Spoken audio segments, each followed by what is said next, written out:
루나 사태로 인하여 많은 분들이 충격을 받고 있습니다. 그리고 이들의 행위가 재조명받으면서 많은 분들이 권도형, 테라폼랩스의 사업구조가 사실상 폰지 사기라고 하죠. 다단계 사기와 비슷한 것이 아니냐고 분노하고 계십니다. 오늘은 그럼에도 불구하고 왜 이들이 사기죄로 처벌받기가 어려운지, 그리고 그렇다면 다단계나 금융투자업 같은 경우에는 이번 루나코인 사태와 무엇이 다른 것인지를 말씀드리고자 합니다. 사기죄란 사람을 기망하여 재물의 교부를 받거나 재산상의 이익을 취득할 때 성립하므로 기망이 있었는지가 첫 번째로 중요한 요건이다, 이렇게 볼 수 있겠습니다. 거짓말이 있다는 것만으로 기망이 되는 것은 아닌데요. 예를 들어 시세가 1억짜리 물건을 3억 원에 팔았다는 것만 가지고 행위자가 기망을 했다고는 볼 수 없습니다.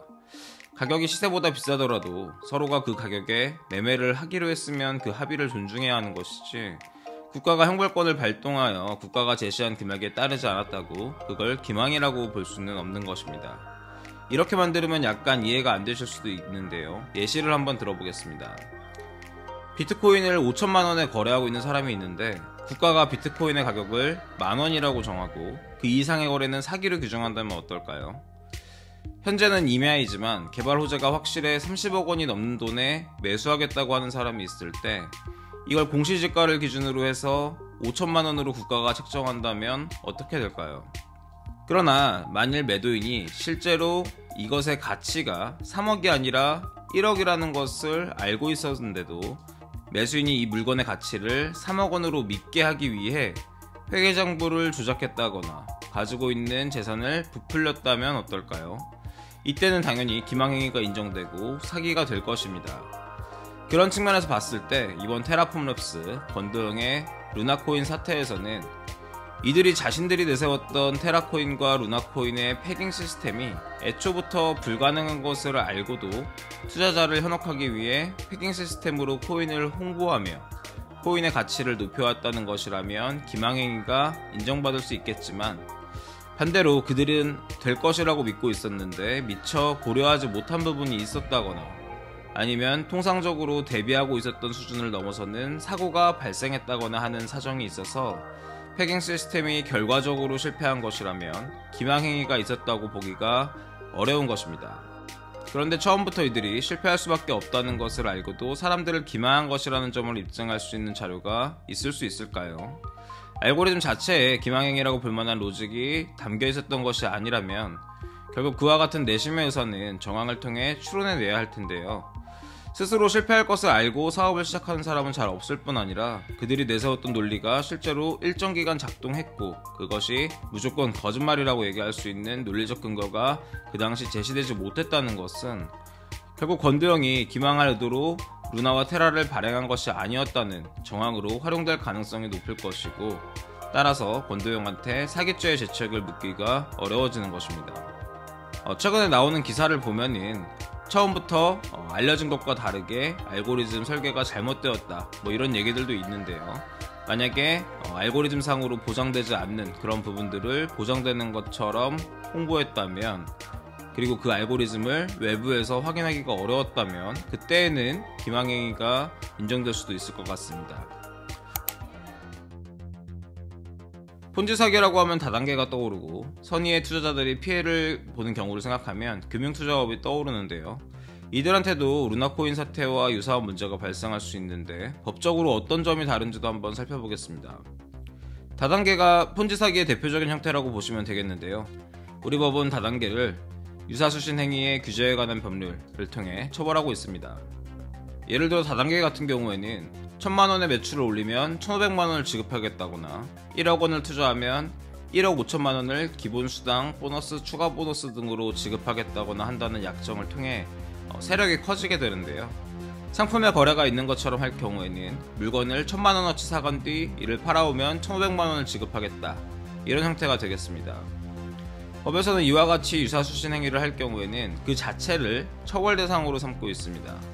또한 방문 판매 등에 관한 법률에서도 다단계 판매를 정의하고 다단계 판매자가 특정한 행위를 하지 못하도록 금지하고 있습니다.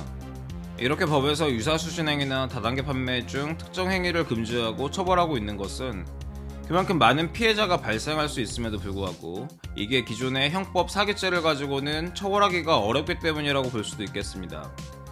이번 루나코인 사태에서도 이 테라코인을 사서 앵커 프로토콜이라는 곳에 예치하면 최대 연 20%의 이자를 지급한다고 하였기 때문에 그 구조가 다단계랑 유사하여 유사수신행위 위반으로 처벌해야 한다는 얘기들도 나오고 있습니다. 그런데 이를 위해선 일단 코인을 돈으로 볼 수 있는지와 관련된 문제부터 넘어서야 할 것으로 보입니다.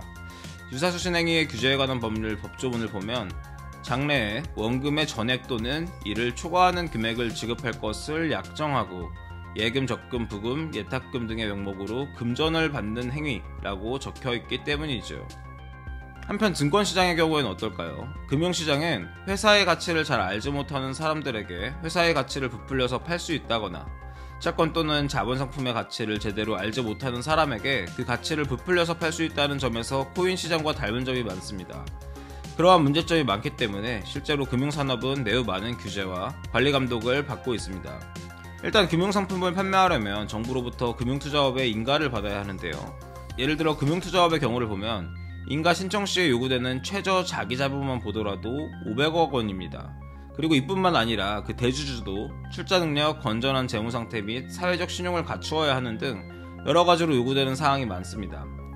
그리고 정부는 인가 요건이 유지되지 않으면 인가를 취소할 수 있으므로 금융투자회사의 경우 그래도 기본은 갖춘 회사다 이렇게 볼 수가 있을 것입니다. 또한 자본시장법에서 내부자 거래나 시세 조정 행위, 부정거래 행위, 시장 질서 교란 행위 등을 금지하고 있고 이에 대한 처벌 규정을 둠으로써 보통이라면 범죄가 되지 않는 행위라도 자본시장과 관련된 행위를 하였을 때에는 범죄가 성립하도록 하여 더 엄격하게 법으로 규제하고 있는데요. 자본시장의 안정과 소비자 보호를 꾀하고 있다 이렇게 보시면 되겠습니다. 자본시장법 제172조 제1항을 보시면은 상장법인의 임원, 직원 또는 주요 주주가 주식을 매수한 후 6개월 이내에 매도하여 이익을 얻은 경우에는 법인은 그 임원, 직원 또는 주요 주주에게 그 이익을 법인에 반환할 것을 청구할 수 있도록 하는 조항을 두고 있습니다. 제173조를 보면은 임원 또는 주요 주주는 자신의 증권 소유 상황을 보고해야 하고 이는 공시된다는 것을 알 수 있고요. 제174조 제1항을 보시면 미공개 중요 정보를 알고 매매를 할 경우에는 1년 이상의 유기징역 또는 그 위반 행위로 얻은 이익 또는 회피한 손실액의 3배 이상 5배 이하에 상당하는 벌금에 처한다 이렇게 규정을 하고 있고요. 제178조를 보시면 증권 매매와 관련하여 부정한 수단 계획을 사용하거나 중요사항에 관하여 거짓의 기재를 표시하거나 중요사항을 누락한 기재의 문서를 사용하거나 거짓의 시세를 이용하는 행위를 금지하고 있습니다. 즉 전통적으로 문제가 많이 있어 왔던 금융투자업의 경우에는 기본적으로 회사 자체의 신뢰성이 훨씬 높은 상황인데다가 문제가 될 만한 행위들을 이미 범죄로 규정하고 있고 관리 당국에서도 이를 모니터링하고 있기 때문에 위반 시에 제재를 가하는 방법으로 금융시장의 안정과 소비자 보호를 꾀하고 있다고 보시면 되겠습니다. 그리고 그럼에도 불구하고 옵티머스나 라임 사태와 같은 것이 발생하는 데서 알 수 있듯이 작정하고 하는 범죄를 막기에는 역부족이라고 볼 수도 있겠습니다. 그렇지만 적어도 이게 발각되었을 때는 큰 처벌을 받게 되기 때문에 그런 부분을 모두 감수하는 사람만 범죄를 저지르게 된다고 얘기할 수 있겠습니다.